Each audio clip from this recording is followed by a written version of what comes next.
Good morning mga idolo, kumusta po kayong lahat? Kita-kits po tayo sa may Villa de Calamba Basketball Court, Calamba, Laguna ngayong darating na March 26, 27 at saka 28.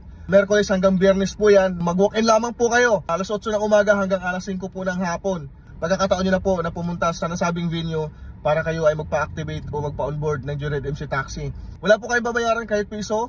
So bibigyan po kayo ng free 2,000 top up, free jersey at free Joyride helmet cover.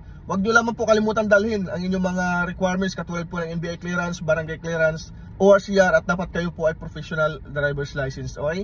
At kung expired mo po ang inyong NBI clearance, kahit yung resibo lamang po muna na binayaran ninyo online renewal sa NBI, pwede na po yan at samahan nyo na lamang po ng barangay clearance. Huwag po kalimutan, March 26, 27 at saka 28, Merkules hanggang Biyernes po yan. Diyan po kami sa may Villa de Calamba Basketball Court.